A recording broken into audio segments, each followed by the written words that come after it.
Lexus. Ada ito sa Legisles dahil Lexus na noon. Nakatakaw sa Legisles. Dirita nag-agi sa Tugas kay Buriao na nata sa Legisles, approaching San Lorenzo. So we are here again and this diversion road. So we can see the Karatula. So you see that. Welcome to Balangigay, Tandong, unya Barangay San Lorenzo. So dito di ay ang Balangigay.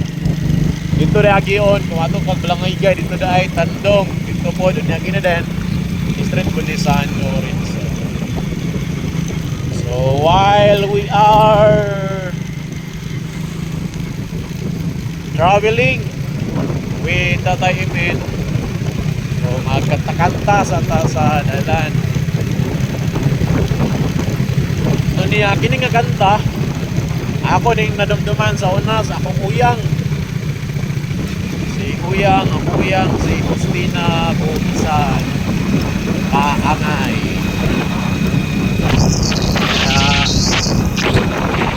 Ano yung kanta? Yung kanta kay ganihan Bisaya, Tagalog, English version.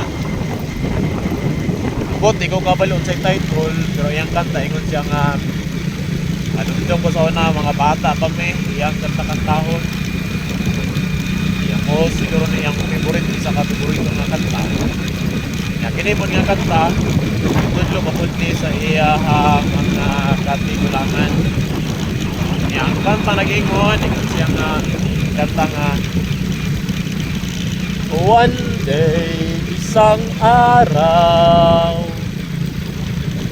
ay nakita ko, the bird is flying, langgam naglupad-lupad, ay siyang iposil ko,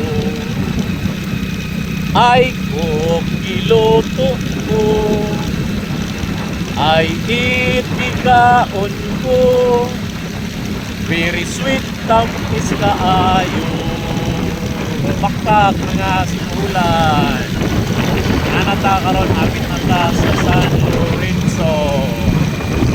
Moto niyang kanta ay Bisaya, one day, English, isang araw, Tagalog, I see, English, kita ko,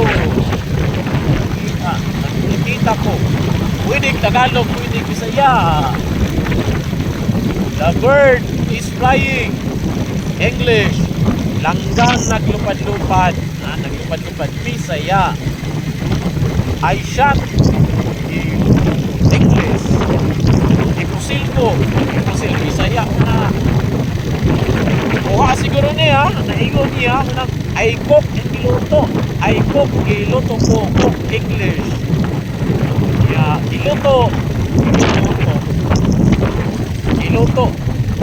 giluto niya, Bisaya ng giluto. I eat, English. Yan, ikaon ko, Bisaya, ihabol. Yeah, very sweet English. O niya, yan ang translation. Very sweet, that is kaayo. Siya, kanta abot ko, kabalo mo anak kanta kay dugduman bigyan ako na bata kayo. Originally ikan yun na sa mong uyang. Ang uyang di ay ang lula ng mama sa akong mama. Paano mga ito sila, mga uyang-uyong, mga Kastila pa nga, Kastila pa nga sa trend. Mura na siya, kaya danlog naman ang dalan. So, dari ang kutom-kutom. Kita mag-agi-agi sa